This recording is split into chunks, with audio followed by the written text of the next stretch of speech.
Qu'est-ce que je mange pour passer de cette condition à celle-ci? Il n'y a aucune surprise que pour en arriver là, la nutrition joue un rôle central. Si vous n'êtes pas en déficit calorique, rien ne bougera dans le sens souhaité. Dans cette vidéo, je vais vous montrer tout ce que je mange pour atteindre 10% de masse grasse. J'aborderai également l'aspect le plus important pour tenir sa diète jusqu'au bout. La première chose que je fais au réveil, je m'hydrate, je prends entre 20 et 30 centilitres. Et puis après j'écris tout ce dont je suis reconnaissant, comme mon dos large par exemple. Je m'étire et ensuite je médite pendant 15 minutes et je termine par une douche bien froide pour me réveiller. Non, tout ça est complètement faux. Ma routine du matin est des plus simples. Je me réveille, je m'hydrate bien, je prends 20 à 30 centilitres d'eau. Je songe à prendre mon café du matin. Selon Huberman, qui est un scientifique renommé, il est intéressant d'attendre 90 à 120 minutes après le réveil pour prendre sa première dose de caféine. A huge advantage to restricting your caffeine intake to the early part of your day, but not consuming caffeine within the first 90 to 120 minutes after waking. Cela permettrait à l'adénosine de s'évacuer et de ne pas avoir de coups de mou plus tard dans la journée. Personnellement, je m'en fous. Pour moi, prendre mon café, c'est un véritable plaisir. Ce qui a fait un grand changement pour moi, ce n'est pas quand je prends ma caféine dans la journée, mais plutôt la dose totale que j'ai revue à la baisse suite à ma compétition de bodybuilding. Pour information, je prends 2 cafés par jour. Un qui est plutôt corsé le matin, environ 15 grammes de café moulu, et un autre en début d'après-midi, après avoir mangé mon deuxième plat, environ 5 à 10 grammes de café moulu, et c'est tout. Nous sommes partis pour le premier repas de la journée, haut en glucides, parce que je m'entraîne directement après ce premier repas.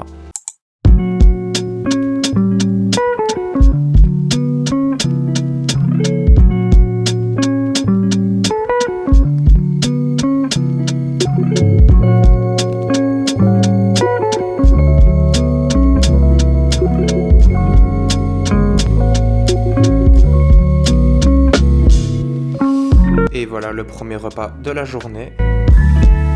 Petit changement pour moi récemment, j'ai changé les flocons d'avoine le matin et maintenant je prends des flocons de riz. Et franchement au niveau de la digestion c'est pas mal. Comme la crème de riz, j'ai senti une différence au niveau de la digestion. Donc je continue là-dessus. Voilà, simple, efficace, ça prend 5 minutes à être fait. Ici au menu, nous avons un entraînement pull B. Pour rappel, j'ai 2 rotations sur mon push-pull legs. L'avantage d'avoir 2 rotations différentes, ça va permettre de mieux réguler la fatigue sur l'entièreté de votre cycle d'entraînement. Vous n'allez pas surutiliser les mêmes patterns de mouvement. Et puis même si vous le faites, c'est possible de modifier la tranche de répétition par exemple.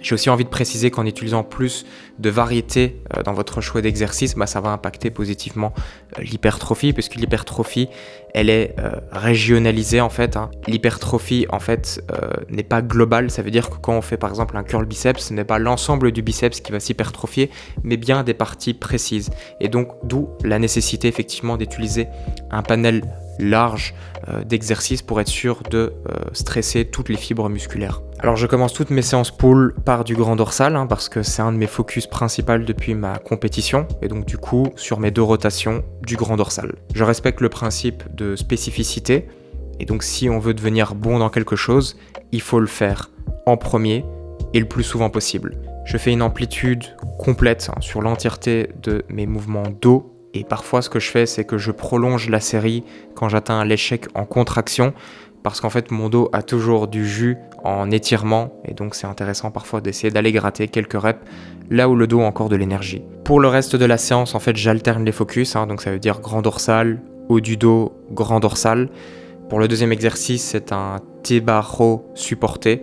Un des meilleurs exercices que vous pouvez trouver en salle de sport. Tout simplement parce qu'en fait, quand votre dos est faible, en position contractée, la tension est la plus faible. Je termine mon dos avec un low row, donc plutôt axé grand dorsal ici de nouveau, mais en partiel. Je ne fais pas de l'amplitude complète parce qu'à ce niveau-là de la séance, mon dos est vraiment fatigué.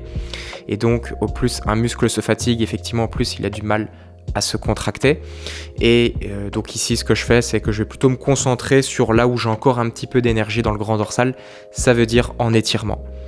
J'ai essayé les deux, j'ai essayé de m'entraîner en amplitude complète sur mon 3e exo en low row, très difficile de progresser sur le long terme pour moi. Quand j'utilise du partiel en étirement, j'ai remarqué une facilité de progresser sur cette amplitude plutôt en étirement. Et donc je vous invite aussi à peut-être revoir vos amplitudes de mouvement pour votre dos, surtout au fur et à mesure que vous avancez dans votre séance.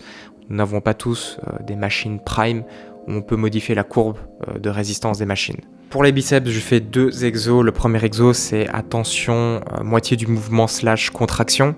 Je le fais aux haltères. Donc une petite astuce, si vous utilisez des haltères, pour aligner votre bras à la force exercée par l'haltère, il faut que tout soit dans un même alignement. Ou alors, ce que vous pouvez faire, c'est vous pencher du côté du bras qui travaille tout simplement. En suivant la même logique que pour mon dos, je vais ici terminer sur un exercice à forte tension d'étirement pour mon biceps. Alors ici, ça n'a aucun sens de vouloir réintroduire un curl qui va mettre une grosse tension de contraction ou moitié de mouvement. Mon biceps est déjà bien fatigué, ça va être contre-productif. L'avantage des poulies, bien sûr, c'est qu'on peut moduler la hauteur de la poulie pour modifier la courbe de résistance en fait. Petite information, c'est que mes tranches de répétition pour mes biceps se situent entre les 8 et 15 reps. Par contre, je ne vais pas vous donner mon volume que j'utilise pour mon dos, mes biceps. C'est une donnée qui est vraiment peu intéressante pour vous, parce que c'est une donnée qu'il faut individualiser. Donc c'est un peu vous lâcher des chiffres comme ça qui sont pas très utiles pour vous. La session est terminée, il est maintenant temps de regarder mon dos sous pump. Plutôt pas mal, 88 kg, certainement la meilleure condition que j'ai affichée à ce poids-là. Ça veut encore dire une chose, que j'ai fait du muscle. Ça va faire bientôt 9 ans de pratique pour moi. Et de me dire que mes conditions s'améliorent à chaque fois pour un poids donné, c'est super encourageant. Le bodybuilding naturel, c'est sexy. On adore, on continue à progresser. Plus lentement, mais on continue à progresser.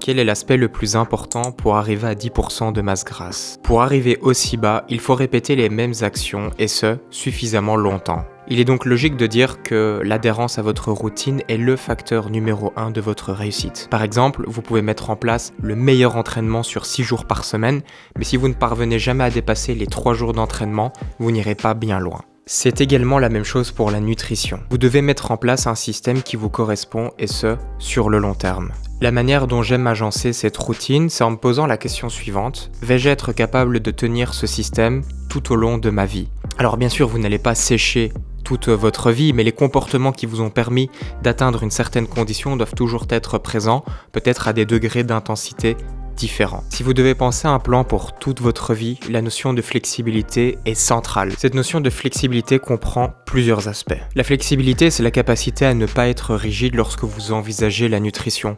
Au final, il n'y a pas de bons ou de mauvais aliments. Il faut savoir qu'en fait, tous ces aliments procurent des éléments différents. Lorsque vous voulez manger un bout de chocolat, très bien, ça peut être inclus dans une alimentation équilibrée parce que ça procure du plaisir. En contrepartie, le chocolat procure beaucoup de calories pour peu de satiété. Il faut savoir dans quoi vous investissez. Et donc effectivement, l'avantage que procure le chocolat, c'est que ça permet aussi de casser une alimentation qui est monotone et répétitive, en ajoutant un peu de peps. Il est donc logique de dire que le chocolat doit faire partie, en tout cas d'un plan flexible et équilibré. La flexibilité, c'est donc de se permettre de manger tous les aliments, sans restriction de catégorie arbitraire. Comme en se disant, voilà, je ne mange pas de viande ou pas de produits laitiers, je ne mange pas des aliments transformés, etc., etc. Et donc ce qui est important, c'est de trouver cet équilibre global avec tous ces aliments qui forment un tout cohérent et surtout adapté à vos besoins. La flexibilité est au service de l'adhérence, qui, ne l'oublions pas, est le facteur le plus important pour atteindre vos objectifs. Alors la flexibilité ne doit pas empêcher de progresser, mais justement sert à la progression, vu qu'elle favorise en fait l'adhérence. On peut même dire qu'en fait, elle garantit une progression sur le long terme. Une approche flexible, c'est s'adapter aux circonstances de vie autour de nous tout en avançant dans nos objectifs personnels. Donc si une semaine vous perdez 0,5% de poids corporel au lieu des 1% prévus initialement, mais qu'en contrepartie vous avez pu voir vos amis et profiter ensemble, pour moi c'est une semaine qui est réussie.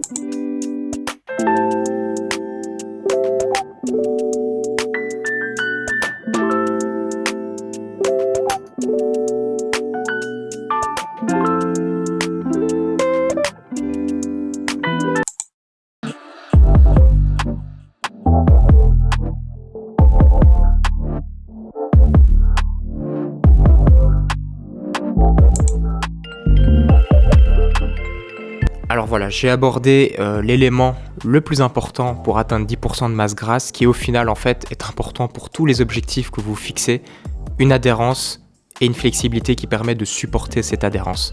J'espère que cette vidéo vous a plu, on se retrouve à très bientôt pour du nouveau contenu. Good back.